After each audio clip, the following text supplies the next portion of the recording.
बचपन से ही तितलियां हमारे आकर्षण का केंद्र रही हैं और हम बचपन से एक कहानी सुनते आ रहे हैं। तितली उड़ी बस में चढ़ी, आप सबने सुना होगा। तितली उड़ी बस में चढ़ी, सुना ही नहीं होगा, आपने भी कई बार इस पोइम को गाया होगा और आनंद लिया होगा।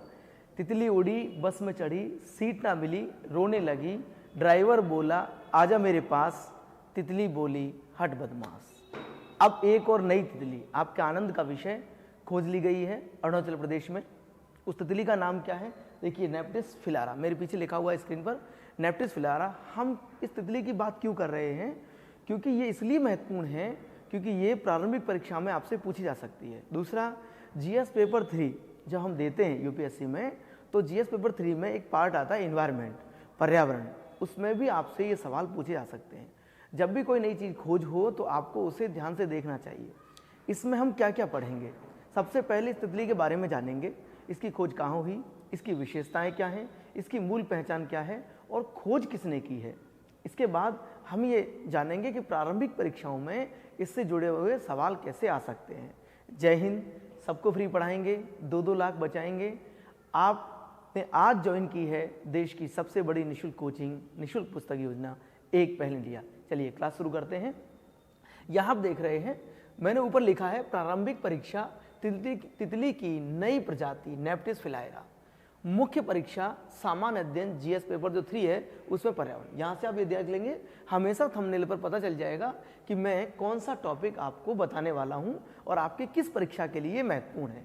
हमने जैसे तितली आपने देखा तो टॉपिक समझ में आ गया कि ये तितली के बारे में बात चलेगी। नेप्टिस फिलारा के बारे में थोड़ा जान लेते हैं। देखिए, 4 बिंदु हैं मात्र, चारों को आपको ध्यान से देखना है और नोट कर लें। मुझे लगता है कि इस क्लास के तुरंत बाद जो प्रश्न पूछूंगा उसके उत्तर आप दे देंगे। एक सामान्य सी लाइन, यह है तितली की एक दुर्लभ प्रजाति है। दुर्लभ तो होनी ही है क्योंकि पहली बार मिली है, तो प्रजाति दुर्लभ ही रहेगी। इसे सामान्यतया लंबी लकीर नाविक के रूप में जाना जाता है। अब ये बात महत्वपूर्ण बन जाती है कि इसके बारे में मूल पहचान जो है, इसे किसके बारे में जाना जाता है? लंबी लकीर नाविक के रूप में जाना जाता है। इसकी जो बनावट है, सीव है, इसके लिए इस तितली का वर्णन सबसे पहले, देखो यहां देख लेना, यहां लिखा हुआ है सबसे पहले, कब? 1859 में। ये आप वर्ष याद रखना। और व्यक्ति कौन? रूस के, कहां के रहने वाले हैं? रूस के एम मेनेट्रियस ने किया था। इस तितली के बारे में सबसे पहले वर्णन 1859 में पहले कर चुके हैं रूस के कौन? मेनेट्रियस, एम मेनेट्रियस ने किया था। ये आप नोट करना ताकि ये सवाल प्रश्न पूछा जा सकता है। इसके बाद इस तितली की प्रजाति पूर्वी साइबेरिया। अब ये कहां कहां पाई जा रही है? पूर्वी साइबेरिया, कोरिया, जापान, मध्य और दक्षिणी पश्चिमी चीन सहित पूर्वी जो एशियाई भाग है उसमें पाई जा रही है। देखिए कहां कहां हमने पहले देखा, पूर्वी साइबेरिया, कोरिया, जापान, मध्य और दक्षिण पश्चिम चीन। इसके बाद पूर्वी एशिया, इन क्षेत्रों में ये नेप्टिस फिलारा जो है वो पाई जा रही है। आप ये वाला डायग्राम, ये वाला चैप्टर आप जरूर नोट कर लेंगे। इसके बाद इसकी विशेषताएं क्या हैं, हम इसकी विशेषताएं देख लेते हैं। इनमें से भी सवाल पूछा जा सकता है। इसकी विशिष्ट पहचान देखो, यहां से अग्र पंख पर हॉकी स्टिक पैटर्न बनाने वाली एक सफेद कोशिका रेखा है। इस तितली की जो मुख्य पहचान है वो जो अग्र पंख है, आगे का पंख का जो हिस्सा है उसमें एक हॉकी स्टिक, जैसे हमने हॉकी देखा है, हम हॉकी खेलते हैं, हॉकी स्टिक होती है, ऐसा पैटर्न बनाने वाली एक कोशिका रेखा है जिससे पता चलता है ये नेप्टिस फिलारा है, पहली बात। दूसरा, इस तितली के दांतेदार पंख होते हैं। इसके पंख कैसे होते हैं? दांतेदार होते हैं, इसे चुभन होती है। इसके ऊपरी पंख का रंग गहरा भूरा काला होता है, भूरा काला। देखो यहाँ पर इस तितली का फोटो में दिया हुआ है, ये ऊपरी हिस्सा है इसका।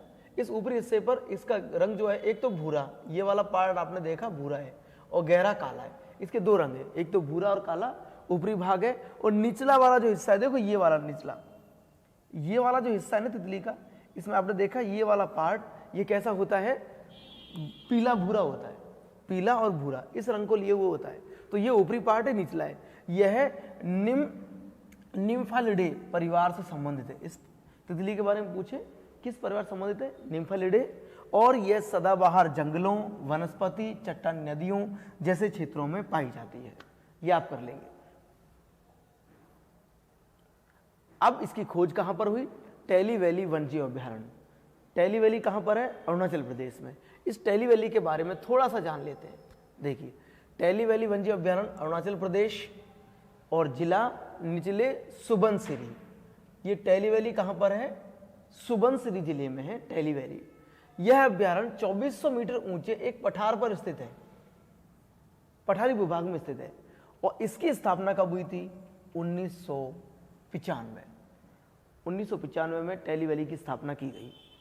इसका क्षेत्रफल लगभग 337 वर्ग किलोमीटर है। इसका क्षेत्रफल कितना है? 337 वर्ग किलोमीटर।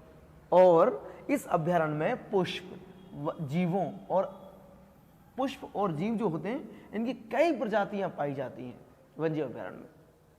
आपके जिले में, आपके शहर में कौन सा वन्यजीव अभ्यारण्य स्थित है, आप मुझे कमेंट करके बताना।